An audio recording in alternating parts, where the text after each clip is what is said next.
Assalamualaikum warahmatullahi wabarakatuh. Perkenalkan, saya Melan Batara, NIM 841422101. Kelas C, saya akan menjelaskan tentang materi mengapa Pancasila menjadi dasar pengembangan ilmu.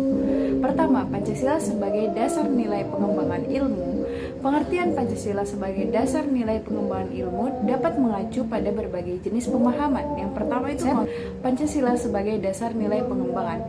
Pertama, setiap ilmu pengetahuan dan teknologi iptek yang dikembangkan di Indonesia haruslah tidak bertentangan dengan nilai-nilai yang terkandung dalam Pancasila. Ketiga, nilai Pancasila berperan sebagai rambu normatif bagi pengembangan iptek di Indonesia. Kedua, bahwa setiap iptek yang dikembangkan di Indonesia harus menyertakan nilai-nilai Pancasila sebagai faktor internal pengembangan iptek itu sendiri. Keempat, setiap pengembangan iptek harus berakar dari budaya dan ideologi bangsa Indonesia. Kedua, urgensi Pancasila sebagai dasar nilai pengembangan ilmu. Pentingnya Pancasila sebagai dasar pengembangan ilmu dapat ditelusuri ke dalam hal-hal sebagai berikut. Misalnya, menanyai alasan diperlukannya Pancasila sebagai dasar nilai pengembangan ilmu. Pertama, kerusakan lingkungan yang ditimbulkan oleh iptek baik dengan dalih percepatan pembangunan daerah tertinggal maupun upaya peningkatan kesejahteraan masyarakat perlu mendapat perhatian yang serius. Kedua, penggunaan benda-benda teknologi dalam kehidupan masyarakat Indonesia telah menggantikan peran nilai-nilai luhur, yakni dapat menciptakan kepribadian manusia Indonesia yang memiliki sifat sosial.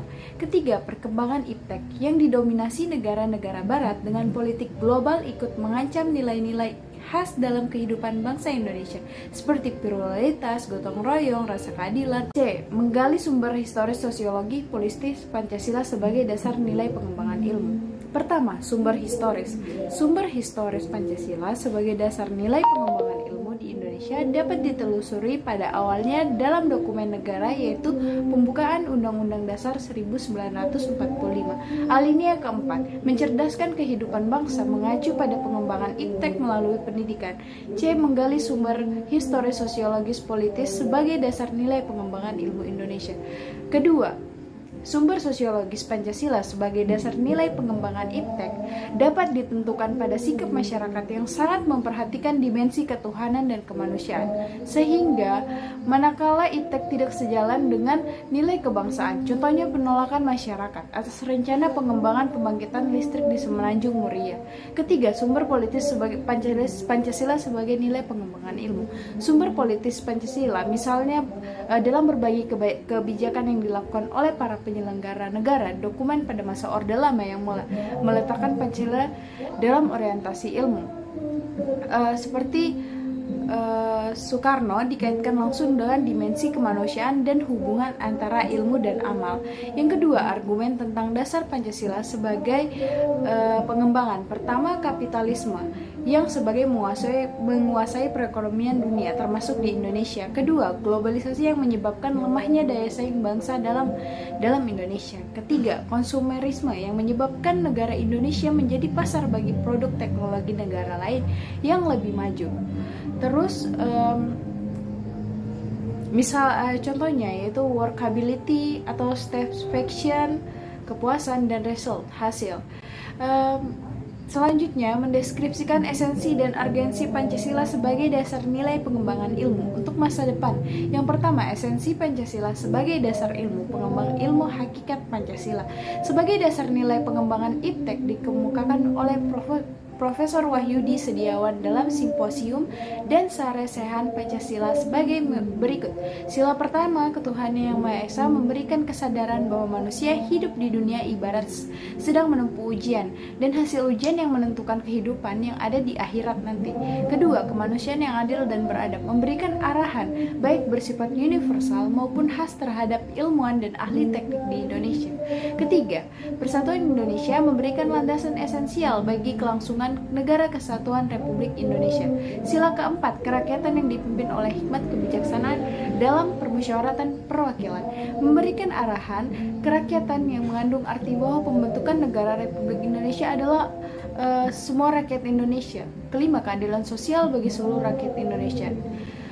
Terus yang kedua, urgensi Pancasila sebagai nilai pengembangan ilmu. Pertama, perkembangan ilmu dan teknologi di Indonesia ini tidak berakar pada nilai-nilai budaya bangsa Indonesia sendiri, sehingga ilmu pengetahuan yang dikembangkan di Indonesia sepenuhnya berorientasi. Kedua, perkembangan ilmu pengetahuan di Indonesia lebih berorientasi pada kebutuhan pasar, sehingga prodi pengembangan ilmu pengetahuan dan teknologi di Indonesia belum melibatkan masyarakat luas, sehingga hanya menyejahterakan kelompok. Terus rangkuman tentang pengertian dan pentingnya Pancasila. Pancasila sebagai dasar nilai pengembangan ilmu, artinya kelima sila Pancasila merupakan pegangan dan pedoman dalam pengembangan ilmu pengetahuan dan teknologi. Beberapa terminologi yang dikemukakan para pakar untuk menggambarkan peran Pancasila sebagai rujukan bagi pengembangan ilmu pengetahuan dan teknologi. Pentingnya Pancasila sebagai dasar nilai pengembangan ilmu bagi mahasiswa adalah untuk memperlihatkan peran Pancasila itu sebagai rambu-rambu normatif bagi pengembangan ilmu pengetahuan di Indonesia. Selain itu, pengembangan ilmu dan teknologi di Indonesia harus berakar pada budaya bangsa Indonesia itu sendiri dan melibatkan beberapa masyarakat luas. Materi kedua adalah tentang khalifah dalam konteks negara Pancasila. Pancasila dasar negara kesatuan Republik. Bangsa Indonesia itu merupakan bagian masyarakat internasional yang memiliki sejarah dan prinsip yang berbeda-beda. Negara Indonesia merupakan negara yang majemuk etnis, suku, agama, dan budaya. Penduduk Indonesia juga bermayoritas beragama Muslim. Peletakan Pancasila sebagai ideologi negara tidak bertentangan dengan syariah. Hizbut Tahrir berdiri pada tahun 1953 di Al-Qudus atau Baitul Maqdis di Palestina. Gerakan yang menitik beratkan perjuangan membangkitkan umat di seluruh dunia untuk mengembalikan kehidupan Islam melalui tegaknya kembali khilafah Islamiyah. Alasan pemahaman agama dan negara dalam ajaran Islam tidak terpisah. Pertama, karakter Rasulullah SAW menyatukan fungsi kenabian, nubuah, dan kepemimpinan rasa. Kedua, karakter agama Islam itu sendiri yang bersifat komprehensif atau syumuliyah, yaitu tidak hanya mengatur aspek ibadah ritual, tapi juga mengatur segala aspek kehidupan. 4 pilar negara khalifah.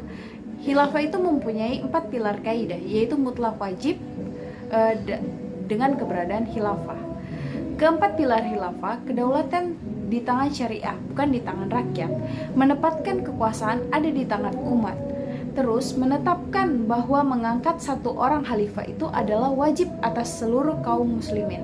Menegaskan bahwa khalifah mempunyai hak khusus dalam melegislasikan hukum syara menjadi UU yang berlaku umum dan bersifat mengikat. Sekian video dari saya. Kalau misalnya ada kesalahan mohon dimaafkan. Wassalamualaikum warahmatullahi wabarakatuh.